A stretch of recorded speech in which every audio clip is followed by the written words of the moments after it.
السلام عليكم ورحمة الله وبركاته. الحمد لله إن الحمد لله حمدا كثيرا والصلاة والسلام على رسول الله وعلى آله وصحبه أجمعين. أشهد أن لا إله إلا الله وحده لا شريك له وأشهد أن محمدا عبده ورسوله وختام النبيين ورحمة للعالمين وداعيا إلى الله بإذنه وسراجا منيرا. أما بعد.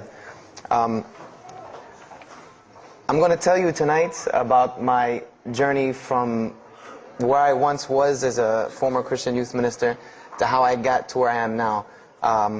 There's a lot of bumps in the road. You know, it seems pretty clear. Yeah, you're a minister and now you're a Muslim. You know, but there's a little bit more to it, inshallah. So just bear with me, and hopefully you'll get something out of it. Because the point is, at the end, is I want you to get the message behind the story. Because if I was traveling around the country just to tell my story, then I would be wasting time. It's on YouTube. Anyone can go get it from anywhere in the world. So inshallah, we're going to begin at the beginning. I was born and raised in Greenville, South Carolina.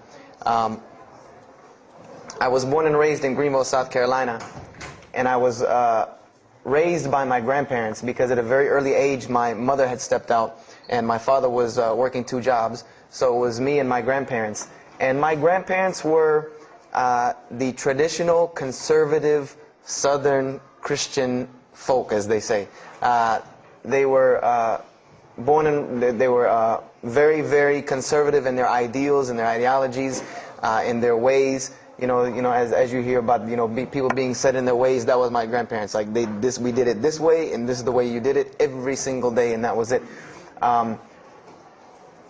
And we were very religious in the sense that we went to church on Sundays, we went to church Sunday evenings, we went to church Wednesday. And in Christianity, that's considered very religious. And it was not hard for us to go to church, and it was not difficult for my grandmother to drag me to church every Sunday, which as a kid is what they had to do, because the church was 2 houses down from our house. There was 2 houses, and then there was the church. So it was not hard for them to drag me every Sunday. And I hated church as a kid because of the simple reason that, we were brought up United Methodist. And Methodist is, for any of you know, it's very traditional. It's not like you think about like screaming and shouting in church and all that. No, you listen to the preacher, you stand up and you sing, you sit back down, you listen to the preacher, you stand up and sing, you sit back down, listen to the preacher, and that's it. That's all that happens. And the pews, as they call them, the chairs are made out of wood, they're hard, you get tired of sitting there, you're fumbling around, playing with the money that my grandmother gave me to put in the offering plate, all of these things. That's what I remember from church as a very small boy. But the thing that I do remember enjoying about church was Sunday school. Sunday school is what I got enjoyment from, because went to Sunday school, you painted pictures, of like Noah building the ark, you painted, all these pictures of Moses splitting the Red Sea. You learned the stories of Moses freeing the children of Israel from Egypt. You learn the story about him splitting the Red Sea. You learn the story about Noah and the ark. You learn the story about David and Goliath. You learn all these beautiful stories in Sunday school. So this was basically, as coming up, this is what I knew about Christianity, was the stories that I learned in Sunday school, because I never listened to the preacher during regular service. So that was the only thing I knew about Christianity. So coming up, this was how it was. It was just the norm. And the conservatism in my house, just to give you an example, and about the level of conservatism, is, let's talk about gender issues. Let's say when I became 12, 13, 14, and I started to actually, notice females, and I actually didn't think they had diseases and wanted to run away from them every time I saw them. Let's say I wanted to have a girl over or something of this nature. It was so serious to my grandmother that I had to make an appointment with her, let her know this girl was coming to my house. We had to sit in the formal living room, which in the South, I don't know how it is here, but you have the dining room, then you have the formal living room with all the nice stuff that you don't go in unless there's company over. And my grandmother either had to be sitting in the same room with us or in the kitchen where she could see directly in the room. I mean, this is just how it was in my house. This is how my grandmother and grandfather were. They were very stern. They were very loving, but there were rules, and those rules were the way they were, and they did not change. So this was my upbringing. And I would say at about the age of 12, 13, 14, more along the age 13, 14, I started going to the Saturday evening youth services at my church that were for 12 and up. And the youth services were held in the gym, and they were totally different than church. At the youth services you went, we played basketball, we played volleyball, we played dodgeball, we played every kind of sport, and we ate pizza and cake and candy, all the stuff kids like to do. And at the end, the youth minister, who happened to be my catty corner neighbor across the street. When I was 14, he was 17. He was the youth minister, so he would sit us down and give us a 30-minute lecture about Christianity, about something about God. He would give us a 30-minute sermon, and that's how the youth services were. And going to these youth services, I met some other people who went to other youth services. They invited me to Young Men for Christ and other things that were going on in South Carolina. And so I started to go to these different retreats and camping trips with them. And so that is when I would say that I started to become a Christian out of will. I became a Christian because I wanted to, not because it was something I was dragged to do. I started to actually want to be Christian. This is something I wanted to do. I made my own choice and my own decision to do it. So when I turned 15, I started going to high school. And when I was a freshman in high school, my best friend, who was the youth minister, was a senior in high school. And I remember we had a very close bond because I had not had my license yet, so I used to ride with him to school every day.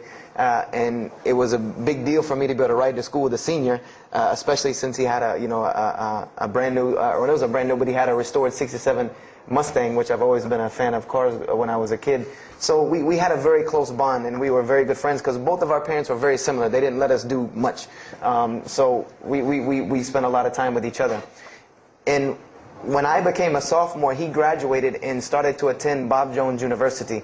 I don't know if that rings a bell with anyone, but Bob Jones University is a very prestigious conservative Christian college in South Carolina. It's probably the most conservative college I've ever seen. Because the Moody Institute is known as one of the most famous in this country. It's in Chicago. But Bob Jones is conservative to the point to where when it comes to men and women, like men and women are not allowed to get caught talking to each other in a room alone if they're not married, holding hands on campus. The men had to wear button-up shirts or polo shirts tucked in with slacks or jeans. The women had to wear skirts. No jeans, skirts that came down to the ankle, and a shirt that came to the wrist. And this was part of the guidelines for Bob Jones University. You didn't party, you didn't drink, there was none of this that happened at Bob Jones University. And he started going there, and his major was textual criticism. And textual criticism probably doesn't ring a bell with anyone, and to explain it in detail would probably take another entire lecture. But just to give you a brief synopsis of what is textual criticism. A textual critic takes the ancient manuscripts of the Bible, the pieces of parchment that were found all over the world, and he has to learn Hebrew, Greek, Aramaic, Latin, these languages that these parchments have been found in. And he has to take these scriptures and try to find out where they came from, why there are variations in the many different versions of the same parchment. Let's say you have Matthew chapter 1 from the Bible. There might be 5,000 different variant readings of Matthew chapter 1 in 6 languages. And so he has to be able to take all these and sift through them, try to find out why there's so many variations of the readings, and then determine which one is the original. And that's not as easy a task as it seems. You could figure, which whenever the oldest is probably a more original, which is not the case since there are no originals. You might have one parchment that is the oldest parchment of the group, but it might be a copy of a copy of a copy of a copy of a copy of a copy laden with mistakes. And then you might have the newest parchment in the series that might be a once over copy from an original, or a twice over second copy from an original. Therefore, it would make the newer parchment more original than the older one. So it's not a very easy field to go into. And he started studying textual criticism, and being that I was his best friend, I started studying textual criticism. Whenever he was, doing his homework or research papers, I was right there with him. Whenever he did a homework, he would always let me read it. Or when he finished his papers, he would give them to me. He would pass down all of his papers to me. Every textbook, when he was done with it, he would give it to me. I started to learn a little bit of Greek, a little bit of Hebrew. So I became, started to become a layman's textual critic, and I applied to Bob Jones University in my sophomore year because it was a 3-year waiting process for Bob Jones. And when I turned 16, almost 17, my friend came to me one day and he asked me a question that I had never really even pondered upon. He asked me, he said, "Have you ever read the Bible?" And I said, no, in church. I mean, yeah, we've all read the Bible in church. You know, your parents make you open it up and look at it. And at the Bible studies I went to, Young Men for Christ, we did have Bible studies, and we'd read a few passages and talk for 2 hours about those few passages. But he's like, no, have you ever read it? You know, like you read a book beginning to end. I said, no, I don't know anybody that's read, nobody that I knew had ever read it, beginning Genesis 1:1 to the end. He said, but this is the inerrant Word of God, as we are taught. This is our instructions on earth. Why haven't we read it? You know, why have we not read this book? And I said, you know, that's a very good question. And he gave me a challenge. Well, it was basically a challenge for us both. He said, let us start with Genesis 1:1, and let's read the Bible, and let's see what God says to us. Because this is the inerrant Word of God, inspired to men, for instructions for us. So let us see what God says to us. If God can talk to the preacher through this book, why can't He talk to me? I said, you're right. I said, that's very good. I had a lot of time on my hands. I wasn't really allowed to do much anyway after school, so I said, why not? Let's read the Bible. I was somewhat nerdy as a 14, 15-year-old, 16-year-old. So we started to read the Bible, and we decided to go from Genesis 1:1. And what we tried to do, this was the attempt that we made, was to not think of anything that we'd ever heard about Christianity, but to open the Bible, and let's say I just found this book in the desert, and read it and see what it says to me. Let it talk to us. So we started Genesis 1:1, and we started reading through the Bible. You know, we did some of it together, and most of it I did by myself, because I'm a very, very quick reader, so I decided to read a lot on my own. And as I was reading through the Bible, I started to notice the stories that I had heard in Sunday school. You know, you start reading Genesis, you read about Adam and Eve, we all know that story. You started reading about Deuteronomy, Exodus, you know, the stories of Moses, the story of Noah, the story of Lot and Abraham, and all these stories that I know. But I was surprisingly and astonishingly shocked by some of the stories that I read about these same people that I learned about in Sunday school. Just for instance, and this is a big testament to why Allah kept sending us prophets and why Islam was sent as a complete and perfected deen with the Quran. If you read about Noah in the Bible, there is the story about Noah saving humanity from the flood with an ark and all of that. There is this in the Bible. There's another aspect to the story of Noah that not many people know about unless they actually take time to open a Bible. This will not be preached from any pulpit anywhere. Is that the Bible says that Noah was an alcoholic. This is the Bible's portrayal of Noah, or Nuh alayhi salam, that he was an alcoholic, that he was a drunkard. This is the word used in the Bible, that he was a man given to alcohol. And I'm a psychology major, and my field of specialty is mental illnesses, and alcoholism is one of those, is a mental illness. And I know from seeing alcoholism's effect on one of my close friends' parents, I know that someone who is truly addicted to alcohol, and if Noah lived for so long addicted to alcohol, he was seriously addicted to alcohol. It is hard for someone addicted to alcohol to hold down a 9-to-5 job working at McDonald's flipping hamburgers, much less construct an ark to save humanity from a flood that's never happened. So that stopped me for a moment in my tracks, and I said, Noah was an alcoholic. You know, and it bothered me for a minute, because I said, you know, things started popping in my mind like, if Noah was a drunkard, how did he know God was talking to him? Because, you know, I've seen some people, they're alcoholics, you know, you were just asleep in my dog's food bowl the other night, drooling, and now you're telling me you were talking to God last night. You know, you know, to rationally, that would not make sense to me. That's like, you know, an alcoholic on the street coming to you and tell you God's talking to him. You know, he has no, this would give this man no validity. This man has no validity with anyone.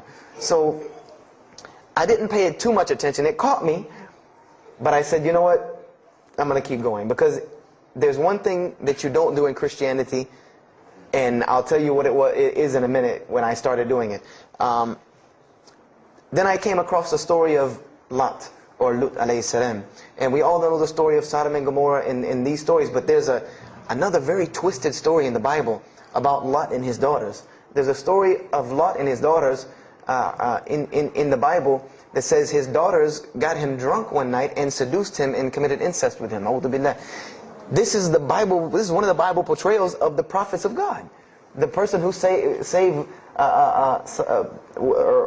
his family from Sodom and Gomorrah. This is the story that is in the Bible.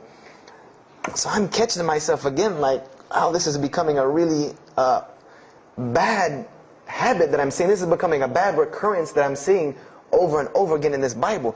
So, after that I started, speeding through some of the other mumbo jumbo to get to more of these prophet stories. And I got to the story, there are others, and there are some stories in the Bible that are not PG rated, period. They're not rated for talking anywhere. You would need an 18 and up ID card to be able for me to even tell you these stories. So the one that intrigued me, that caught my attention the most, was of my most beloved story in the Bible, and that was of David and Goliath. That was my most intriguing story to me, because not only was, it said that in the Bible that David was a very small man and Goliath was a very big man, and that was appealing to me because I've always been very short, and as a kid I was really short.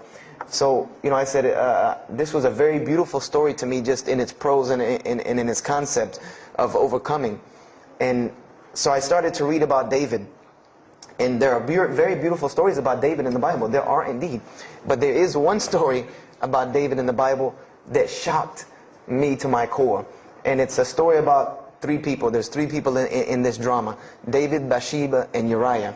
And it says that David saw this woman named Bathsheba. And she was one of the most beautiful women of her time. And she happened to be married to one of the commanders of his army named Uriah. But David on this day decided that he was not able to resist his temptation to be with this woman Bathsheba, so he did. And he committed adultery with her. And knowing that he did this, the way that he decided to cover it up was he sent a letter to the generals of his army saying that when the battle was fierce, for everyone to pull back and abandon Uriah so that he would be killed, and when he dies then he could have Bathsheba, no harm, no foul. So David went from being the slayer of Goliath, the hero from man, to an adulterer, a plotter, and a murderer. And so this is when I really caught myself and said, hold on now. Something's wrong here. Something's got to give. I said, because to me, God's prophets in my mind were people of example. People who I could follow as an example. Someone who was supposed to be the best of us, so that we could follow them and emulate them. And they're turning out to be worse than some of the people that you see on America's Most Wanted. David is somebody that, if I only knew this about him from the Bible, I see him coming down the street, I'm going the other way and calling 911, because he has to have a warrant out on him for something. This is what I'm thinking in my mind. This man is not an honorable man at all. He killed Goliath, yeah, but he killed this other guy named Uriah to be able to commit adultery with his wife. So I committed the cardinal sin in Christianity. I started asking questions. This is the one thing you do not do in Christianity, is you don't ask questions, especially not about issues like this. So I went to my pastor and I started asking questions. What's going on here? Pastor, there's a very bad recurring habit about these men in the Bible. What is the deal here? And I remember he told me the same thing that almost every pastor or every evangelist or anyone I talked to about this, same answer, almost like it was programmed. They would put their hand on my shoulder and say, Brother Joshua, don't let a little bit of knowledge wreck your faith, because you're not justified by knowledge, you're justified by faith. And they would quote me verses like, lean not on understanding, Paul's, we're justified by faith in Jesus Christ. They would quote this whole line of thing to me like it was already pre-programmed, that they programmed in pastor school that people are going to ask you questions and here's the answer.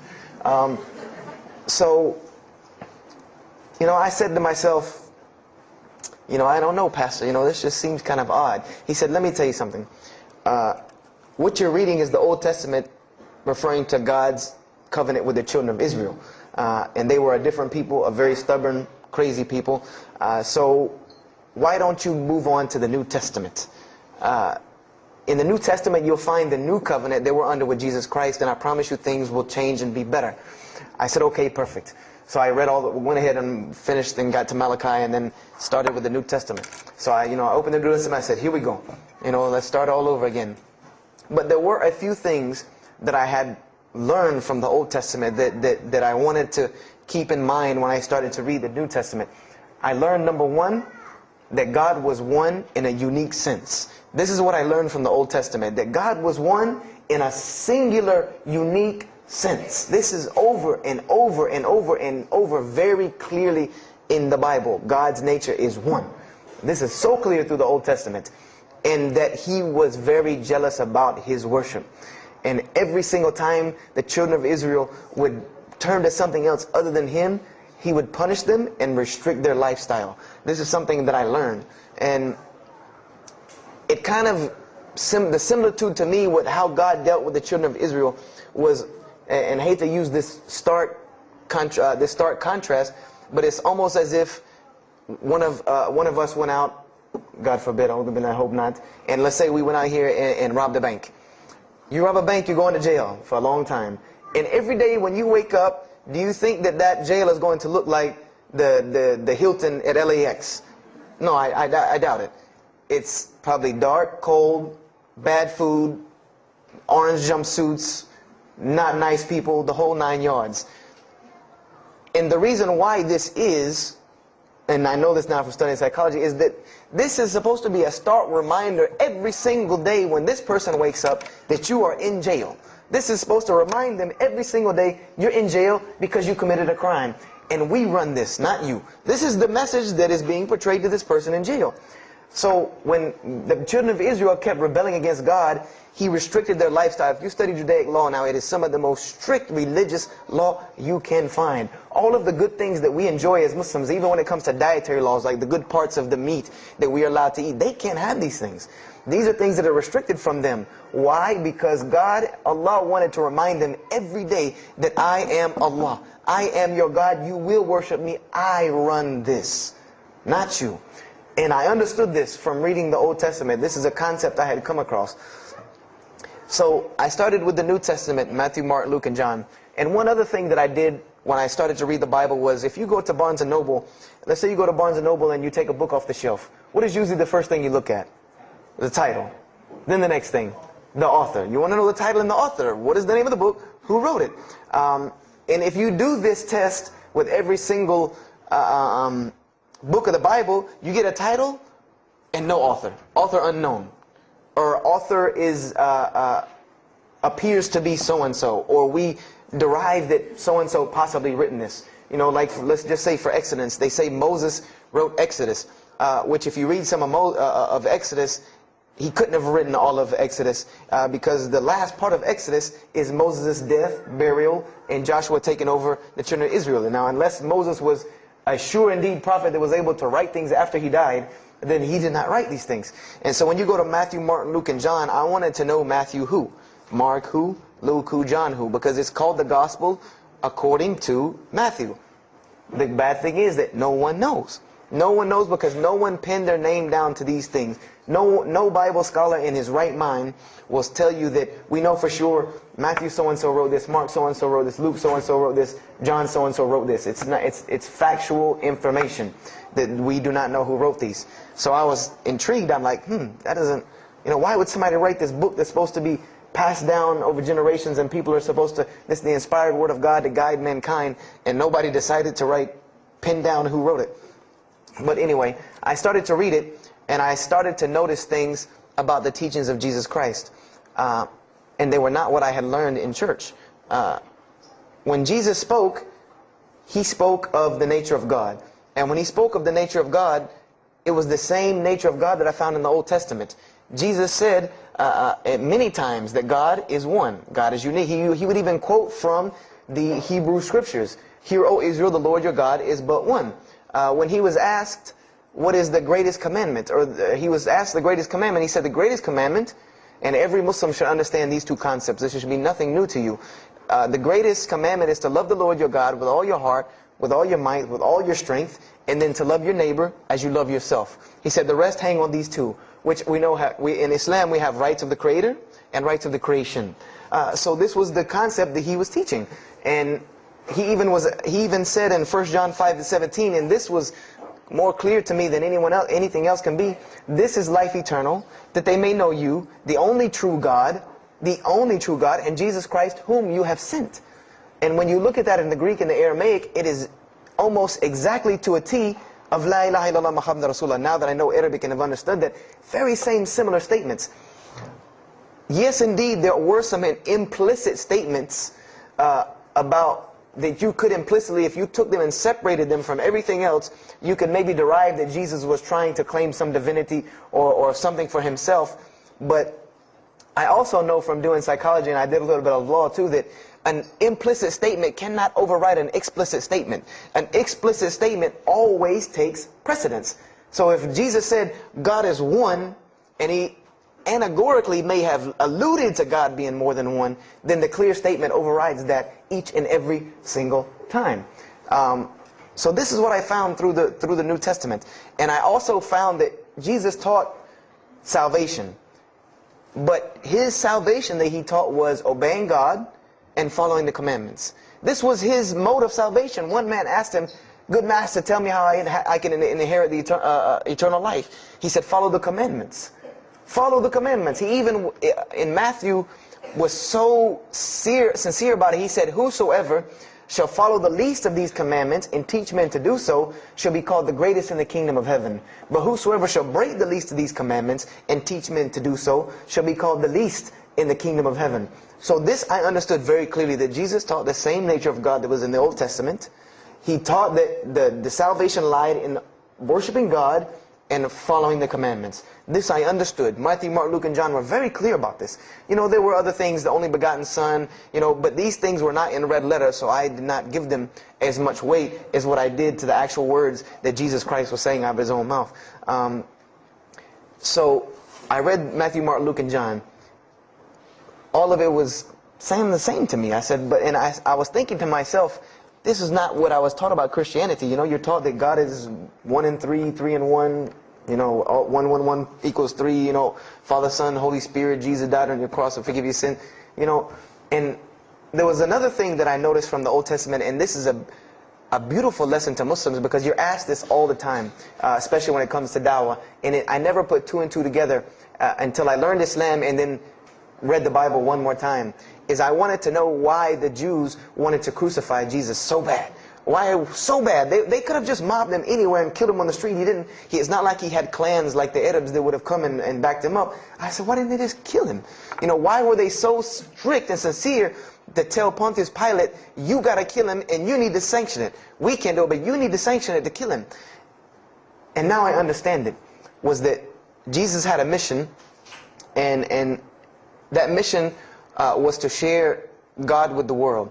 And Paul even kind of tells on himself in his book of Galatians as to why Jesus was meant to be crucified, or the Jews wanted to crucify him. Paul said that the crucifixion is the stumbling block for the Jews. And he explained in Galatians that Jesus Christ, and this is how he tried to roundabout explain it, was cursed for us, to remove us from the curse of Allah by taking this curse upon us. For it is written, and he quoted the Old Testament, everything that hangeth on a tree is cursed. So I went back and studied the Old Testament and Judaic law, and I realized that people who were crucified, that was considered a curse upon them. You had to do something pretty serious to get crucifixion, because it was considered a curse from God. It was part of their law that when someone is crucified, that person is cursed. So wherever they buried these criminals, like in the graveyards in Israel, in Jerusalem, in Palestine, where they buried these criminals that were crucified, this was considered cursed ground.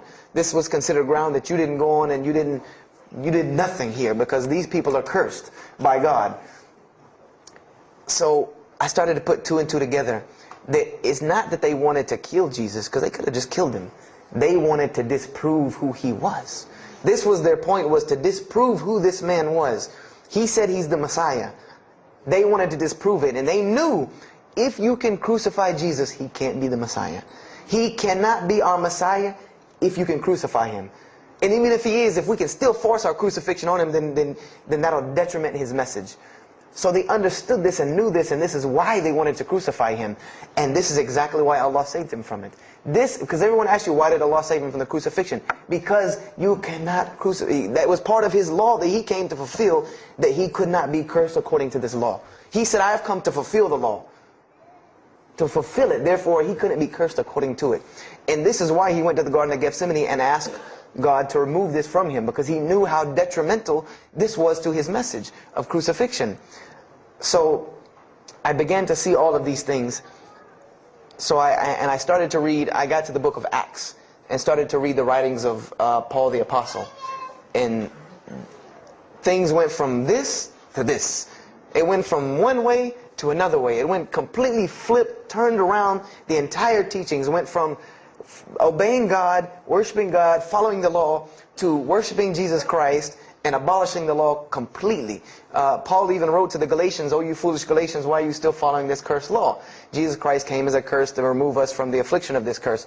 So I said to myself, but Jesus just said a few books before this that whosoever shall break the least of these commandments and teach men to do so shall be the least in the kingdom of heaven. And here you go, Paul preaching this gospel to abolish the law.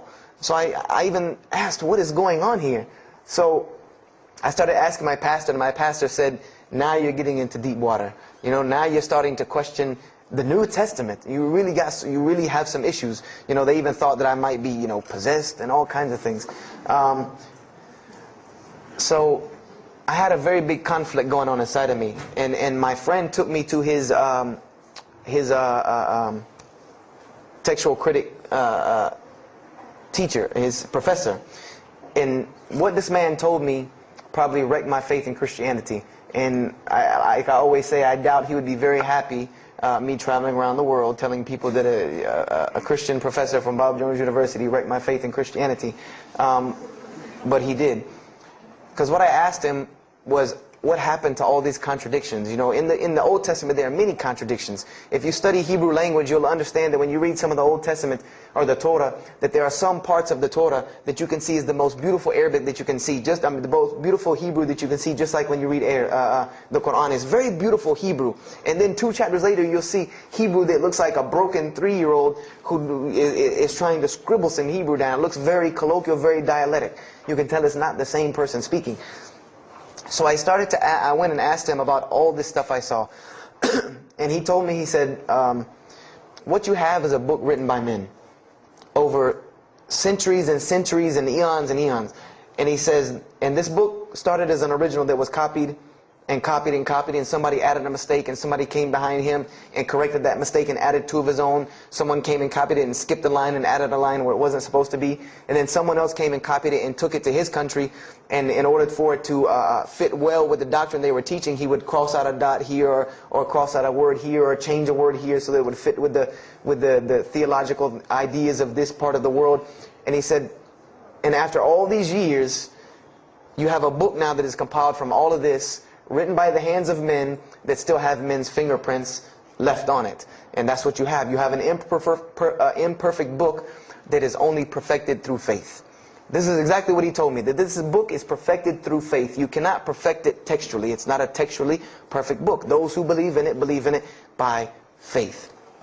And so I said, here we go again with this faith thing. You know, I said, God gave me a brain for a reason. If He did not want me to use it, He would remove this reason and logic part of my brain out and replace it with more faith. So, you know, and I was of the opinion, you know, as the saying goes, my grandmother didn't raise a fool. I'm no fool. You know, I said, I can't believe in this. You know, I mean, this book I've been taught is the inerrant word of God, and you're just telling me that it's a book of errors that's only perfect through faith. That's like me taking a 1982 Datsun all beat up and saying, if you believe it can be a Mercedes. If you believe. You know, that would make no sense.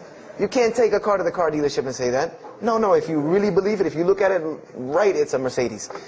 So I said, no, you know, this is a book full of errors. And God's religion is perfect. If God has a religion, it's perfect. If He has a book, it has to be perfect because He is perfect. So I left Christianity completely. And I decided that I was, I had learned some concepts from the Bible. God was one. You couldn't fool me of that. I had also concepted that there should be nobody standing between me and God, because He created me without permission from anyone. Therefore, I don't need to be taking permission from someone to go to Him. If I had to be forgiven for something, it should come from Him, because on the day of judgment, it's going to be me and Him alone. And I didn't know about God's prophets yet. I had my doubts and persuasions about that. So I decided to start searching other religions. I went back to Judaism. I studied Judaism. I found the same thing that Jesus taught about two spiritual Jews that leave the law, and Jews that were so caught up in the law that they left no room for spirituality.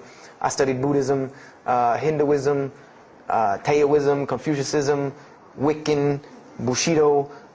Everything I could get my hands on, every type of ism or religion, I studied it. But there was one litmus test that I used for every religion. And whenever I met them, or the people, or whatever about this religion, I would always ask them, do you have a book?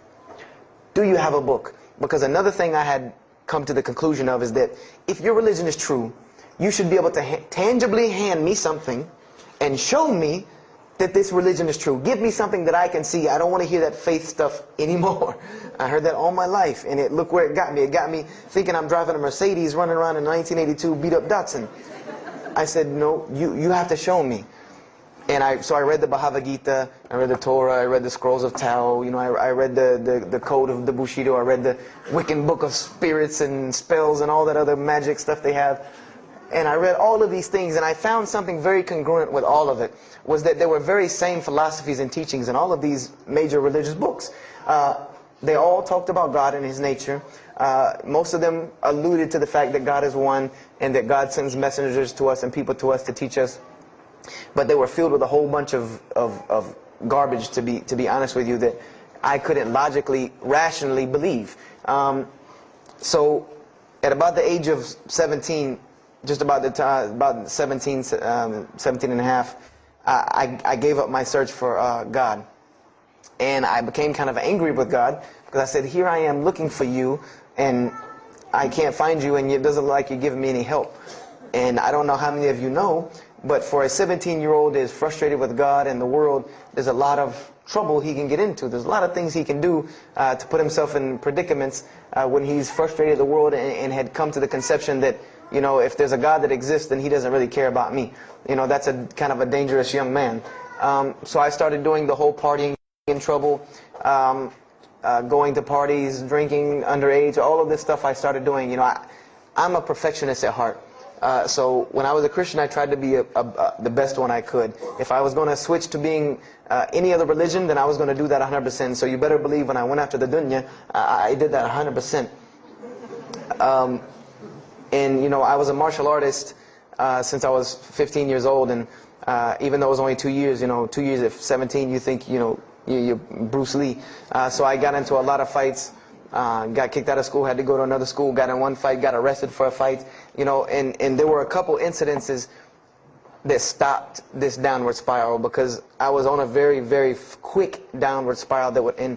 I believe if I would have continued on that downward spiral, I would probably end up hurting someone, killing someone, or them hurting or killing me. And there were two incidents that brought that to an abrupt stop, like pulling the emergency brake.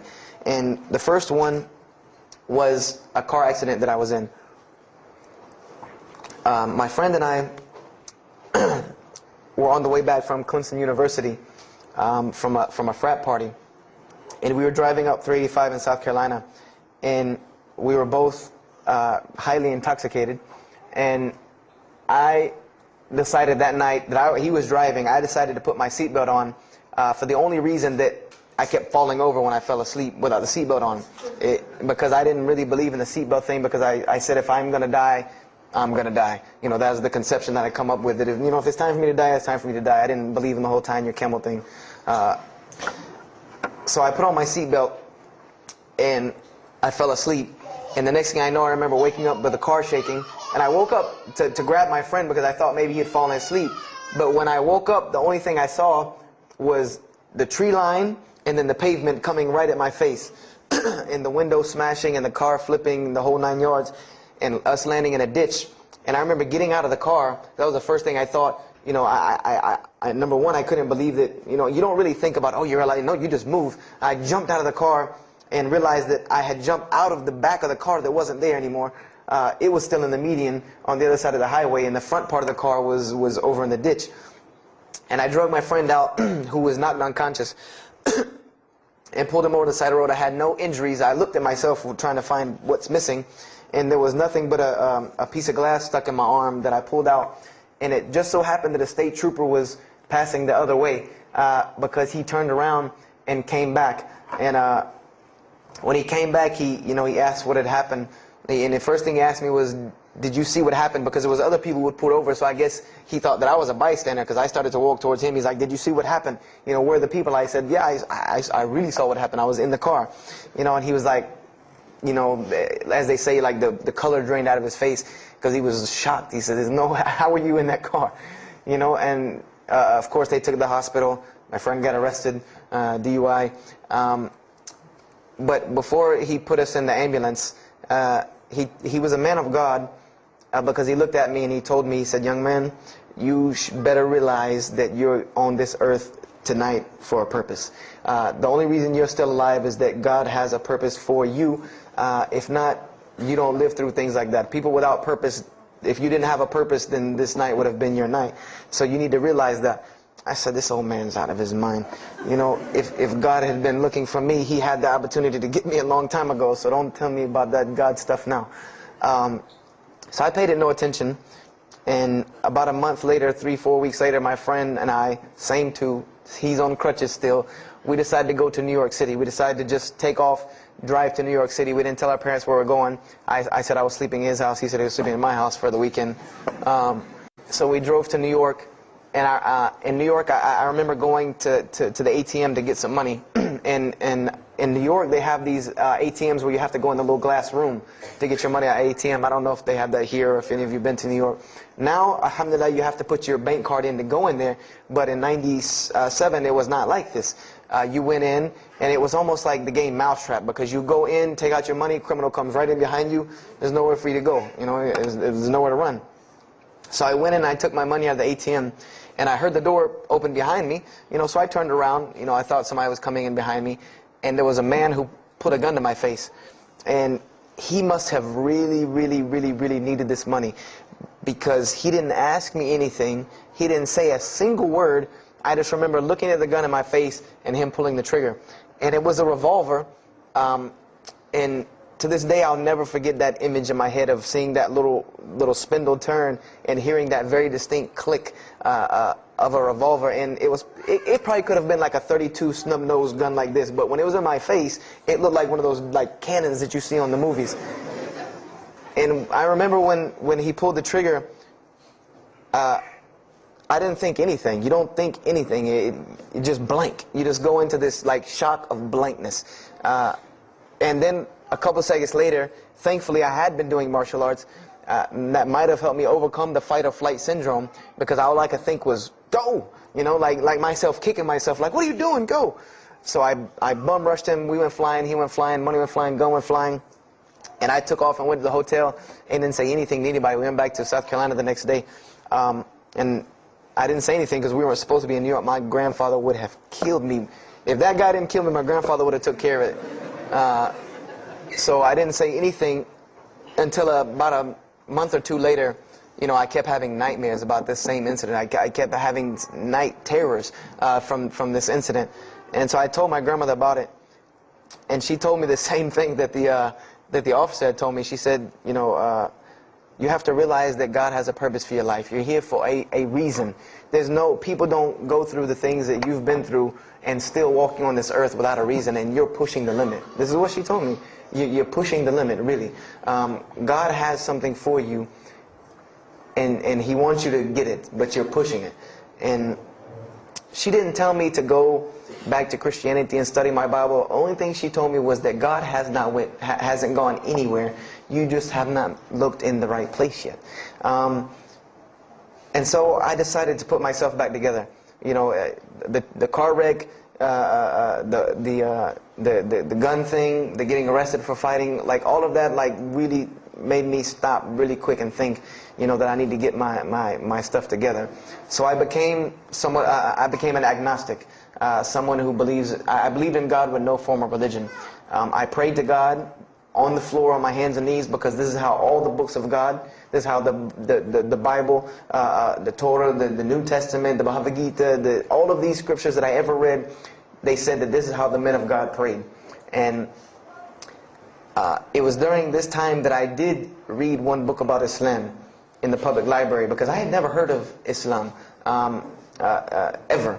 But I remember I was looking in the religious section in the library at school, and there was a book about Islam, and or it was in the library, the public library, and I remember it was some title like "Why I'm Not a Muslim," or some, one of these titles that was propagandistic against Islam, but I had no idea. So I just took the book and I read it, and I remember it said that Muslims, M-O-S-L-E-M-S, and any of you knowing Arabic knows that's a very derogatory word. A Muslim is someone who oppresses someone else. That's a very quick sleight of the pen that was used in the past for a very real purpose.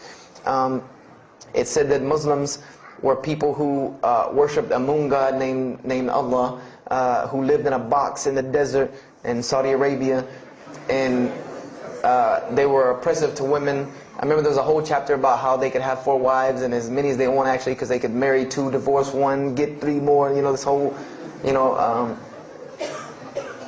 it said that I remember the one thing that really caught my attention was the whole chapter on jihad, where it said that Muslims were allowed to kill non-Muslims at any time, at any place, without discretion, and it was an honorable act, and not only would they go to heaven before it, but they would get 70 virgins on the way.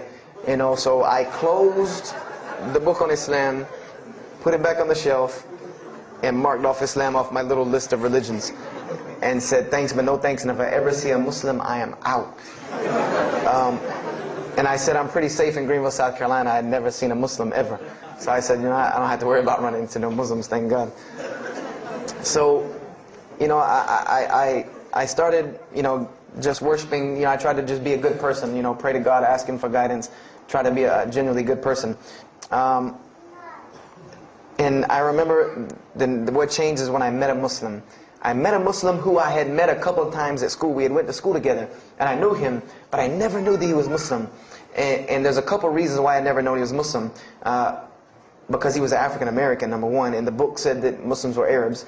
And number two, I didn't know, I thought Muslims ran around, marrying as many women as they want and killing non-Muslims. I didn't know that they could also be part-time drug dealers.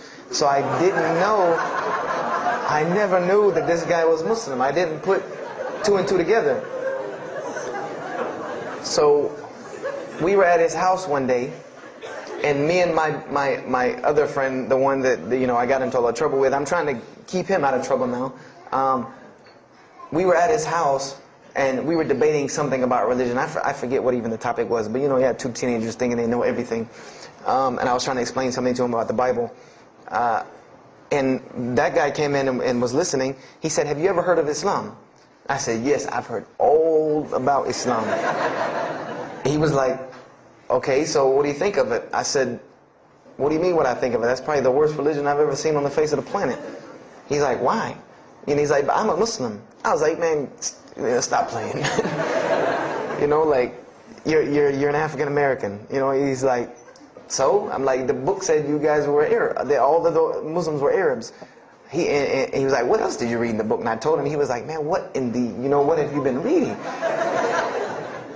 He's like, "You need to go to the mosque for Jummah." He's like, he told me, he said, "I'm not a good Muslim." This is what he said to me. He said, "I'm not a good Muslim. I'm not even going to try to front and say I'm a good Muslim."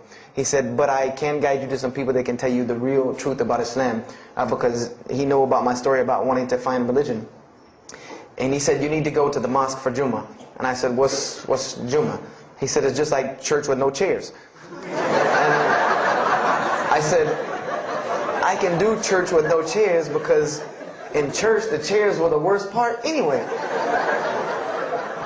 Because they had these hard benches that you sit on that are like this, and they're so hard." I said, "That's good. You sit on carpet? Wow, man, every church should be like that." And I said, where's the mosque? He said, it's on Wadehampton Boulevard. I said, where on Wadehampton Boulevard? I lived on Wadehampton Boulevard. I lived right off of Wadehampton Boulevard. He said, you know where Lee Road intersects with Wadehampton? I said, yeah, I lived on the other side of that intersection. He said, it's right there. I said, no, it's not. There's nothing. There's a gas station or a church. He said, yeah, you know that church, the Evangelical Missionary Training Facility? I said, yeah, I used to take missionary classes there. He said, you know that building in the parking lot with the gold thing on top? I said, yeah, the gym? He was like, no, that's the mosque. Because I had always thought it was the gym because it was in the same parking lot and it was just rectangular with 2 glass doors in the front.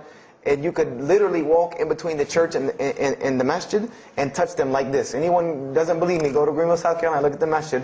You can almost touch both of them just like this. He said, yeah, it's right there. I said, I've never, at first I was shocked. Like, I've been living across the street from all these crazy Muslims all my life. I said, I never knew. And he told me to go to Jummah, and I asked him what time. He said he would meet me there at 1 o'clock in the afternoon on Friday. So I said, okay. I went on Friday, and I'm waiting outside for him. I'm not going inside. That's not happening. And I'm seeing all these people going in. And at this time, it was a predominantly Indo-Paki Arab masjid. Anyone who went in was not American, period. And I did not see even one African-American going there. And I did see one. And then when he went in, I heard him talking in a dialect that I realized he was probably from Africa. And I said, he's not American. So I'm not going. I'm waiting, and I'm standing outside, sitting on the church steps, and the imam pulls up and parks right in front of me, who I had no idea he was the imam. But he got out, and he asked me, am I waiting for someone, this, that, and the other? And I explained to him. He said, oh, yeah, we know this brother. You don't see him that much, but we know who he is. He said, I'm glad you came. He was a very, very nice, gentle young man. And he invited me into the mosque, and I kind of wanted to wait on my friend, but I didn't want, at the same time I didn't want to tell this man I don't want to go in. So I went in, and they put me in the back and gave me a chair anyway. And I said, I came to sit on the floor. And they gave me a chair anyway, and all of these people are piled up in front of me. And there's no Americans here, and I'm starting to wonder, if this is a setup, because it's starting to smell like a setup to me, because in my mind I'm like, you've been set up before, and this seems kind of like this. So, and I'm starting to think in my head, scenarios, a young mind at play. I said, this other guy, my friend, he probably was in the same situation like me, and he probably made a deal with them to get out as long as he brought other Americans and tricked them into coming to the mosque so they could do their jihad after Jummah and get their 70 virgins. So I'm sitting here, and there's all these people in front of me, and then there's a curtain with all these people behind me making noise, and I have no idea who's back here. So I'm stuck in the middle of this. I hear that it's some women, but I don't, there's a curtain. I have no idea. So I'm like, there's something very odd about what's going on right here. I'm like, just let me make it. I'm starting to look for the exit. I'm like, calculating how many people are between me and the exit. I know some martial arts, so I said I might hit a couple of them, and I'm out. And then the imam came, and I just now realized that he was the imam because he got up on the minbar, and they started to call the adhan. And, I said, okay, that man seemed nice. He seemed genuinely nice. So I felt a little more comfort. And then he got up after the adhan, and he started his khutbah. Inna alhamdulillah nahmaruhu wa I said, oh my God. I said, I bet you he's talking about me. And he's being forceful. He was getting loud and banging on the minbar, and he's pointing in my direction. I'm like, oh man, I gotta get out of here really quick, I said, well, I'm going to take my chance with the women behind me. I'm going through the curtain. And then he started to, when he got done with his Arabic tirade, he started to explain it. That verily all praise belongs to Allah alone, or God alone. In Him do we worship, in Him do we seek help and assistance. We seek refuge with Him from the evil that lies. He explained what he said in Arabic, and it sounded to me so beautiful. It was very, very beautifully prosed, what he said, and I wanted to know where he got that. I said, where did he get that? Because it was only about God and about the nature of ourselves. All of us should know that beginning of the khutbah, and he quoted the 3 verses from the Quran. O you who believe, fear God as He should be feared and do not die. And instead of a state of submission to Islam, he was a very wise man because he translated everything. It was almost as if he knew I was there and translated everything for me. And he. I remember to this day what the khutbah was about. And I don't know if he did it because I was there, or if that was his already planned khutbah, but it's almost as if it was meant for me.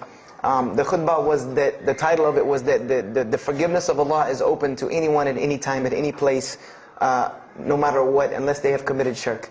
And the prose of the khutbah was a very long hadith. That some of you will know.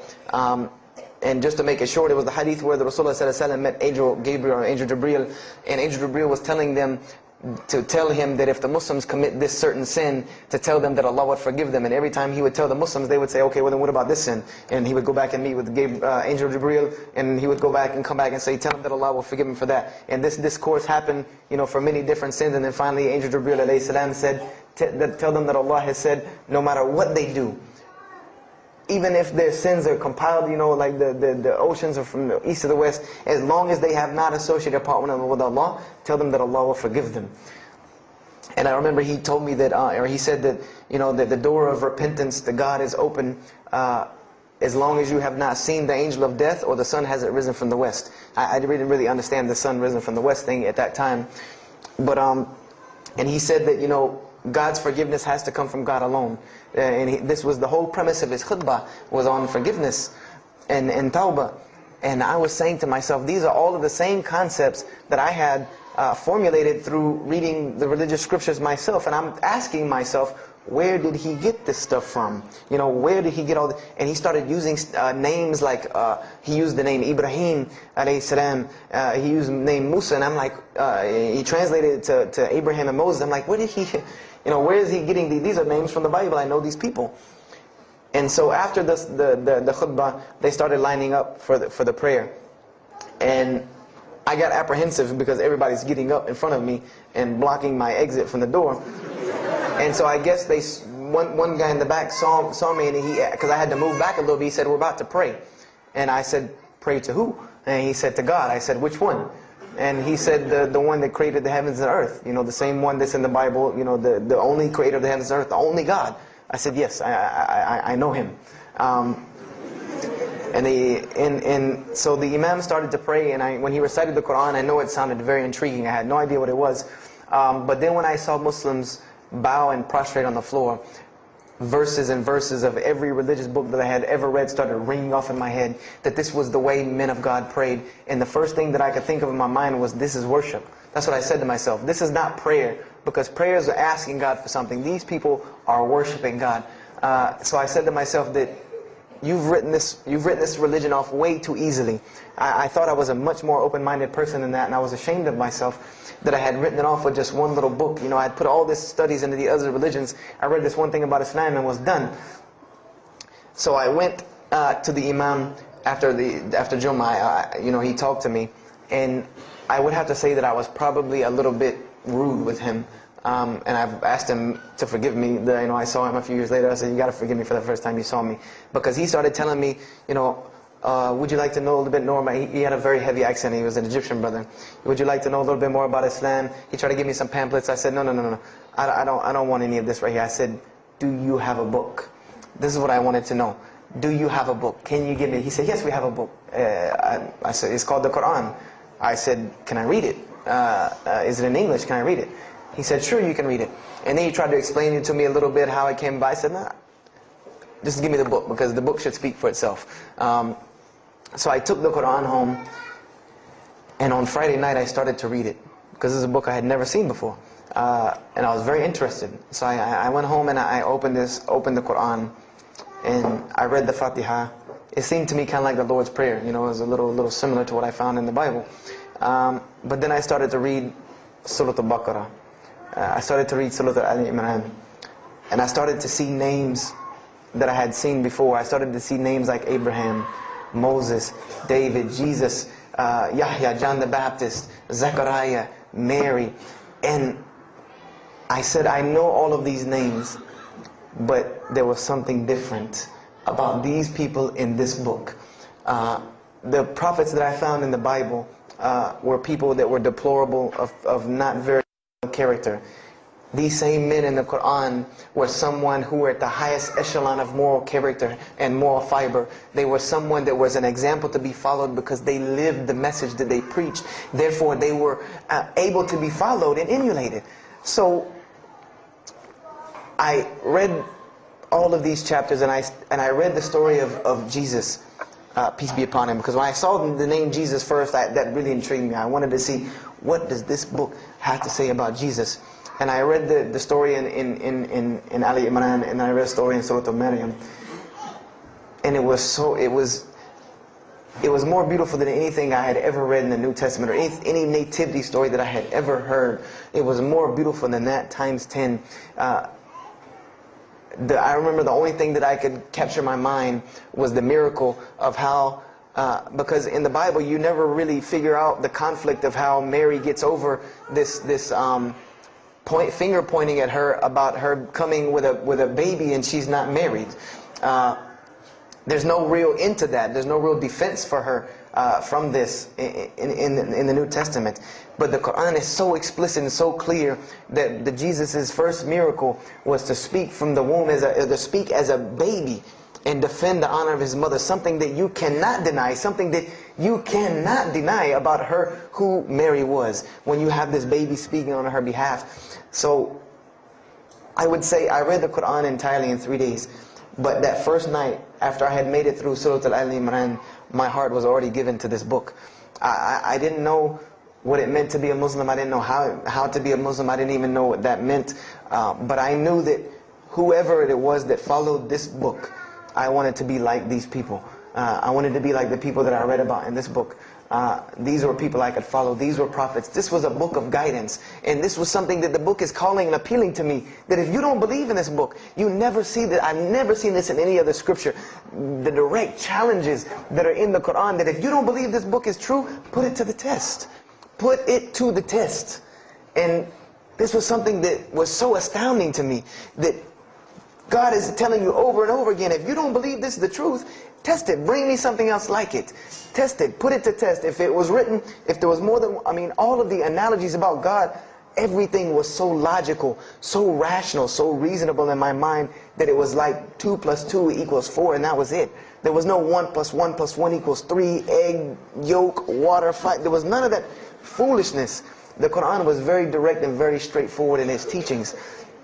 So I gave my heart to Islam that night in my living room, reading the Quran, and I cried and cried, that I had been looking for the truth all this time, had searched all this way, and it was right across the street from my house. And so I went back on Monday to accept Islam and ask these Muslims where in the world they've been all this time, and I go ready to go in there and do my thing, and I go and the masjid is locked. And because they only came on Fridays and for Isha during that time, and I didn't know. So I said, okay, I guess I have to come back on Friday, because every time I passed by the masjid after that, it was always locked. So I came back on Friday and I took my shahada, and as they say, the rest is history. But I don't travel around the world, and this was in December of 1998. I don't travel around the country and the world telling my story, just for the entertainment value. Even though I've been told it does have some entertainment value, I don't tell it for that person for sure. If that was the only reason, then you could just get it off of YouTube and it was the same exact story. I'm going to finish with this, and I hope you can give me 10 more minutes, inshallah, to tell you why I go around telling my story. I tell my story to let everyone realize that there are millions and millions of people just like me. Just like me in 1998, searching for the truth, can't find a way out. There are millions of people. There are probably millions of people in California, hundreds and thousands, if not millions, right here in in Orange County and Los Angeles in the Southern California area, that want to know the truth, that are tired of hearing the same garbage preached to them over and over again, tired of this shaitan box telling them the same thing over and over again, tired of the world being in the condition that it's in, tired of their life being in the condition it's in. And we as Muslims have the solution to every single one of their problems. And guess where we keep it at? Right here inside the masjid. Right here inside the masjid, we have all of this truth. We have the solution to every problem in the world. You want to solve the world hunger? The problem of world hunger? Islam has the problem. You want to solve the problem of world poverty? Islam has the answer. You want to fix the economic situation of this country? Islam could fix it tomorrow. And this was in an op-ed piece in the Washington Post. In the Washington Post, there was an op-ed piece that the two markets that are falling apart in this country are investments and housing. And there are two people in this market that while the rest are bottoming it out, this market is steadily climbing. It's not getting rich overnight like people want to, but it is continually going up, and that is Islamic financing and Islamic housing markets. These two things are so steady and so strong that economists in DC are trying to figure out how they can take some of these Islamic principles, from these investing and housing firms, and plug them into this system to give it some stability, because they realize that you won't get rich overnight in the Islamic system, but it will be stable. It will be something that will give stability. So they are starting to find out that Islam has the answer and the solution to their problems. But we already know this. We already know this, that we can solve every world problem with Islam. We'll put it into it. But the problem is, we're hiding it from the people. Unfortunately, willingly or unwilling, knowingly, unknowingly, we are hiding this from the people. And there's a statement in the Quran and that Allah warns the Jews about what they did with their religion. And it is a statement that is left in the Quran for us, that verily those who conceal the evidences and the clear proofs, after we have made it clear for them in the book, they are those who are cursed by Allah and cursed by those who curse, unless they repent and reveal that which they have been concealing. Those I will accept their repentance, because I am the one who accepts it, the most merciful. We have become guilty just the same way the Jews have of hiding the truth about their religion. When they saw the Prophet Muhammad ﷺ, they knew the truth and wanted to hide it. People, we know the truth about Islam, and we are hiding it. We as Muslims are running around begging Allah for dignity and honor and help, when He has already given it to us in this deen. Everything that a Muslim could ever want has already been given to him in this deen of Islam. Anything that you ask Allah for, there is an account set up for you to go take it out of. You just got to find it where it's at. And any of you, I'm not going to go through the ayahs for they're too long, but if you want to know the solutions to every one of your problems in this world and the hereafter, just go read Surah Al-Saf, ayah 10 through 13. Very, very easy solution. If I had the time, I would read them to you, inshallah. But we have the cure to every disease in the world, and we're not giving it to the people. And I want to use this as a parable, because I really want this to hit home with you. Let's say, what is your name, brother? Abdullah, mashallah. Let's say me and Abdullah are best friends, we're brothers in deen, we're roommates, and we've been roommates for years and years and years. And let's say brother Abdullah has contracts an illness, a disease that is one of the most painful diseases that any human being can ever go through in his life, and it's not something that is going to kill him quick. Let's say this disease is going to suffer and fester with Abdullah and make him not be able to eat, sleep, nothing. He's just miserable all the time. When I come home in the evening, he's rolling around on the floor in pain. And let's say I know him in this condition, and let's say one day I come across the cure for his disease. Someone tells me that if you give this to Abdullah or anyone like him, he will be instantly cured and he will never suffer again. And let's say I take that and put it in my pocket, and I don't give it to Abdullah. Why? Why don't you give it to Abdullah? Well, number one, I'm way too busy. I have 2 jobs, going to school, I have a long commute back and forth, I got to drive up and down the 405 every day. I don't have time to give Abdullah this medicine, man. If he wants the medicine, he'll go get it himself. I don't have time, I'm really busy. Number 2, I'm not a doctor. I should not be prescribing Abdullah medicine, and I'm not knowledgeable in medicine. He should, if he wants help, he should go see a doctor. I'm not a doctor. Number 3, Abdullah's, please forgive me, but Abdullah's kind of stubborn. He doesn't really listen very well. He probably, he's kind of set in his ways. So even if I tell him this medicine is good for him and it'll cure him, he probably wouldn't even take it anyway. So why waste my time? Do any of these excuses sound familiar? And let's say I don't give this medicine to Abdullah and he dies. And let's say he dies the most painful death that you can ever imagine. I want to ask you a kind of rhetorical question. I want to ask you kind of a rhetorical question. Do you think on the Day of Judgment that Allah is going to call me and Abdullah up and ask him about this incident between me and him because I've oppressed him? I have oppressed him. I've allowed him to suffer knowing that I could ease his suffering. I'm sure Allah is going to ask us about this. But you know the beauty about Islam is that if Abdullah was a good Muslim, bore this disease patiently and died, he dies as a shaheed, inshaAllah. And on the Day of Judgment, this is how beautiful Islam is, that he could very well come before and Allah ask us about this, and Brother Abdullah say, you know what? Allah, I forgive him, so you forgive him. This is the beauty of our religion. And Allah will forgive me. But the disease I want to tell you about is the disease that every single non-Muslim walks around with every single day, and they don't even know it. It has no real physical symptoms, and that's the disease of shirk, the disease of being jahl, being ignorant about Allah subhanahu wa ta'ala. Allah gives them life, and they worship someone else. Allah feeds them, and they thank someone else. He created them and fashioned them in the womb of their mother and knows them better than they know themselves. And they have no idea who He is. They don't even know who He is. If that doesn't pain your heart to see a person in this condition, then for sure the hearts have become hardened. Because when I see non-Muslims, especially when I sit in places like airports, I see this disease. I see it on them. I see them walking around with it. And there's so many of them passing me, I think to myself, there's no way I could talk to all of them. There's nothing I can do. And this disease is something that not only is not going to show up as a physical symptom, and is going to leave them ignorant about Allah subhanahu wa ta'ala, but when the day they die, they will die the most physically painful death that anyone can ever suffer. The Rasulullah said that when the angel of death comes to the disbeliever, it doesn't come kindly. He yanks the soul through the nose, and it's as if his flesh is torn from his bones.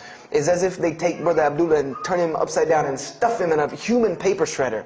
This is the death that is waiting for those who do not know Allah subhanahu wa ta'ala. And you know the unfortunate thing? That while you've been sitting here listening to me, thousands of people have died. Thousands of people have lost their life not knowing Allah while I'm talking to you right now. People in this city have lost their life, and there's nothing we can do about them. They're gone. It's too late for them. We can't save them even if we want to. And that's a deplorable, deplorable, sad, sad fact, that we can't save them. But there are many, many, many, many who we can save. And that all that takes is us taking this light of Islam we have and showing it to the world. There's a statement in the Bible, and I finish with this. Whether Jesus alayhi salam said this or not doesn't matter, because this statement is one of the most profound statements that has been somewhat of a focus for me in my mission of da'wah.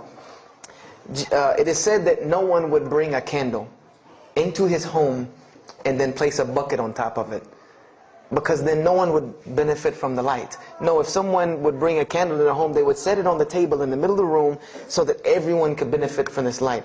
And unfortunately, the Muslims of this generation, we are a bunch of candles with buckets on top of it. No one can see our light. No one can see the beauty of Islam. And believe me, if you don't see it, believe me, take it from someone who was once standing on the outside looking through the window at that light. It is one of the most beautiful things you can ever lay your eyes on. It is a treasure to be found of treasures. And everyone else can see this, and they will see this if we show it to them. If we allow Islam to be Islam. If we start becoming Muslims, meaning that the best form of da'wah that you can do to this world is very, very simple. It's not complex. It doesn't take a 10-hour workshop, even though some of the details do. But if you want to know the way, the best way to do da'wah is for Muslims to be Muslims. That's it. Study our history. Study the history of Islam. Why was the world conquered by Islam? Not through military campaigns and wars, but through Muslims being Muslims. The most populated Muslim country, Indonesia, was because of Muslims being Muslims. A few Muslims decided to get up off their behinds and go to another country and live their life as Muslims, not shaving off their deen to be pleasing to those people, but being Muslims. And when the people asked them and inquired, what is it about you backwards Arabs that we've heard all these crazy things about? Now you come out of the desert with pristine moral and character, and you have better ethics and morals than we do. What is it that's happened to you people? And their answer was, La ilaha illallah, Muhammad Rasulullah. That we believe in Allah and He has sent us a man named Muhammad, and we emulate his lifestyle. That's why we're like this. This is what conquered the world for Islam. This is what conquered people's hearts for Islam. Was the truth and the beauty of it and its simplicity of its message. This is what brought me, and this is what the world needs. With all of this foolishness going on in the world, this is what it needs, the simplicity of Islam, whether they want to hear it or not. They know it in the bottom of their heart. When you show them the truth, even if they turn away from it, they know it's the right thing. They know it's the truth. And on the Day of Judgment, you can stand before Allah subhanahu wa ta'ala, having washed your hands and saying that I did my job. And I finished just one more thing. I finished with this. If you don't believe this is important, if you don't believe this is one of the most important things you can do as a Muslim, then the last statement of Prophet Muhammad ﷺ to the Muslims as a whole, he gave his farewell sermon. And we know that what his farewell sermon was a summary or a synopsis of what Islam is and its general principles. And he knew this was the last thing he was going to say to the Muslims as a whole. And how did he end this sermon? Those who are here, pass this on to those that are not here. For verily it may be that the last one that hears my message may understand it than those right here among us. He gave a command to those Muslims to pass it on, and for those Muslims to pass it on, and for those Muslims to pass it on, until there was no one left to hear this message. This was a command he gave, the last command he gave to this ummah as a whole. And then what happened? He pointed his finger to the heavens and said, "O Allah, bear witness that I have indeed conveyed your message." And upon saying this, what happened? Allah revealed the surah, "This day I have perfected for you your deen, and completed my favor for you, and chose for you Islam as your religion." And the last statement that Prophet Muhammad ﷺ gave to us before this was revealed was that we must pass this message on. He gave us that duty. He took that duty that was only reserved for prophets. No one else, no other. If you don't believe me, go read Surah Al-Bayna about what was commanded of the other nations. No other nation was given this opportunity and blessing to pass on this deen except us. Because there are no more prophets coming. So the job falls on our shoulders. Qurans are not going to fall out of the sky and hit people when they're walking down the street. This job has now become ours. And just like if the Prophet Muhammad ﷺ had not done his mission, he would have been accountable before Allah. If we do not do our job of spreading this message of Islam, we will stand before Allah on the Day of Judgment. Don't be the person standing before Allah on the Day of Judgment and your neighbor that you've known, your co-worker that you've known 10, 15, 20 years come and find you and tell you, you knew this day was coming. You knew this day was coming and what was going to happen to me, and you did not say anything to me. And those people will complain to Allah about us. They will complain to Allah about us. Because we have the truth right amongst them, and we're not giving it to them. We need to stop hiding it in our masjids, in our homes, in our hearts, and we need to give it to the people. It's beautiful, trust me. Just hand it to them. Just hand it to them. I promise you they'll take it, because it's something that is so pure and pristine. And now forgive me for probably going over my time, and if we have time, I want to leave some time for questions and answers. I will be outside to take any questions and answers. The only last thing I want to announce and let you brothers and sisters know is one of my biggest dawah projects is a DVD project that I do. And my goal is to put a DVD about Islam in the hands of every single person in the United States of America. Right now I'm working on Florida and I have other brothers working in other places because people will watch a DVD. We did studies on this, and people will watch media before they'll read a book or before they'll listen to an audio CD. And alhamdulillah, through these DVDs we've gotten, I would say, an average about 2 shahadas a month. Because my personal contact info is on the DVDs, and people watch them and they call me and I converse with them, and usually most of them accept Islam. I just had a shahada the day before yesterday from Irvine, Texas, from someone who had bought the DVD and given it. A Muslim had bought it and gave it to his friend. His friend hated it or didn't want it, so he gave it to another person, and that person gave it to a co-worker at work who watched it and accepted Islam. So this is one of my biggest projects. And the way this project works is I make 100 DVDs, and I brought 2 of them with me today. I'm going to explain what they are. The way this project works is I make 100 DVDs, and 75 of them go out to different dawah arenas. And the other 25 I make available for Muslims to purchase for 2 reasons: so that they can be, so that I can buy another 100 to make, and so that you can share in this ajr along with me. Because when you purchase a DVD, that makes another DVD, or you give it to a friend, then you share in this ajr with me. And everyone knows that da'wah is the biggest pyramid system because of the hadith Rasulullah sallallahu alaihi wasallam, that one who calls to guidance gets the same reward as the one guided without that reward being lost from him.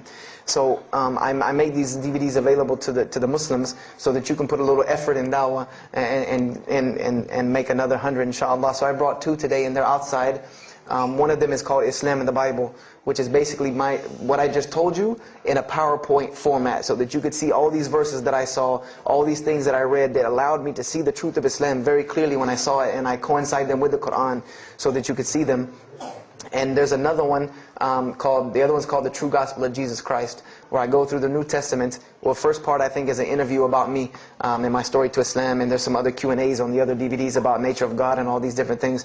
But it's a PowerPoint presentation about the New Testament and Jesus Christ, and how you can prove to someone that Jesus Christ taught Islam from the New Testament, from their own book, that they have to agree. They either have to believe it or reject it. And if you believe it, then you have to believe what I'm saying is true about Islam. If you reject it, then this is your book, not mine.